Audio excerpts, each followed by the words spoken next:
ঐতিহ্যপূৰ্ণ সদৌ অসম আহোম সভাৰ অসমৰ প্ৰাক্তন সাধাৰণ সম্পাদক প্ৰাঞ্জল ৰাজ কোঁৱৰে তেখেতে অকৰ্তৃত্বশীলভাৱে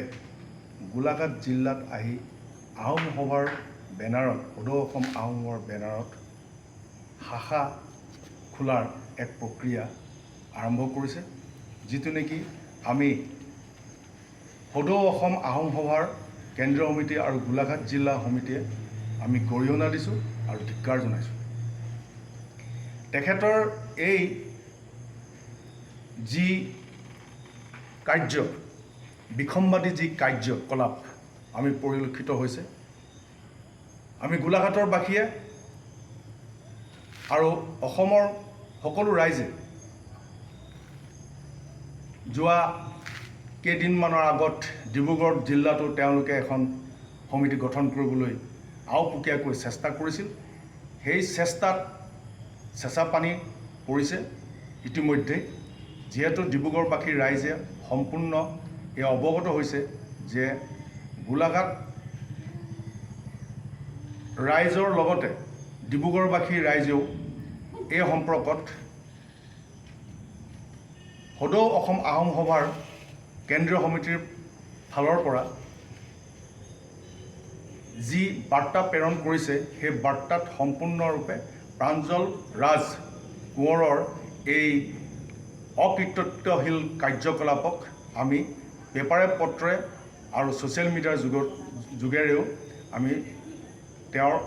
এই কাৰ্যৰ বিৰোধিতা কৰি পেলাই প্ৰচাৰ কাৰ্য কৰা হৈছিল। কিন্তু তথাপিতো তেওঁৰ এই বিসম্বাদী মনোভাৱেৰে অসমৰ আহোম ঔদ্যোগিকৃত জিলাসমূহত তেওঁৰ এই কাৰ্যকলাপ জাৰি ৰাখিছে। আমি আহোম সভাৰ তৰফৰ কেন্দ্ৰীয় সমিতিৰ সাধাৰণ সম্পাদক হিচাপে নিৰ্বাচনত খেলি পৰাজয় বৰণ কৰিছিল আৰু আমাৰ মানচাও তপন গগৈ ডাঙৰীয়া তাত জয়ী হৈছিল আৰু সেই কমিটিখন যোৰহাট ৰজা মৈদামত শপত গ্ৰহণ কৰি সভাপতি মহাশয় আমাৰ উমাকান্ত কোঁৱৰে দায়িত্বত চমজাই দিছিল আৰু সেই কমিটিখন বৰ্তমান সদৌ অসম আহোম সভাৰ মূল কমিটি হিচাপে পৰিগণিত হৈ আজি পৰ্যন্ত কাৰ্যনিৰ্বাহ কৰি আছে। তৎসত্বেও তেওঁৰ যি অসৎ কাজ আৰু বিভেদকামী এই আহোম সভাৰ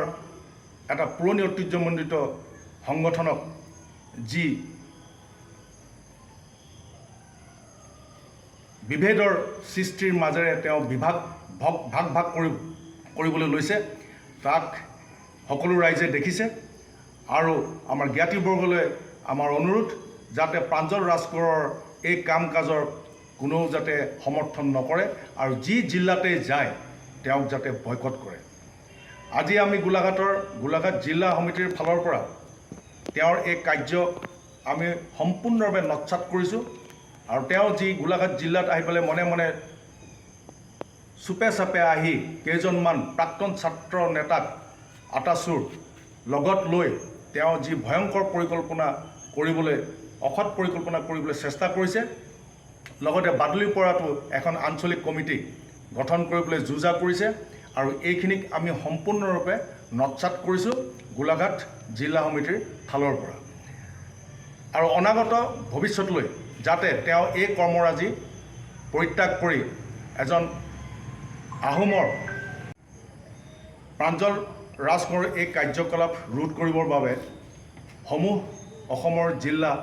সমিতিসমূহক ইয়াৰ পৰাই আহ্বান জনাইছোঁ। তেখেতসকলক যাতে সচেষ্ট হৈ পেলাই প্ৰতিখন আহোম সভাৰ জিলাৰ পৰ্যায়ৰ সম্পাদক সভাপতিসকলে ইয়াৰ দায়িত্বশীল কৰ্মৰাজি পালন কৰে আৰু প্ৰাঞ্জল ৰাজ কোঁৱৰৰ যি অৰ্থনৈতিক বৃহৎ কেলেংকাৰী,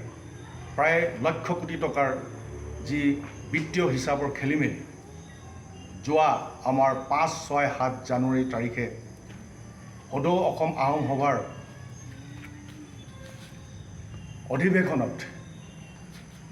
এই গোটেই কাৰ্যক্ৰমণিকা তেওঁৰ অসৎ কাৰ্যক্ৰমণিকা যি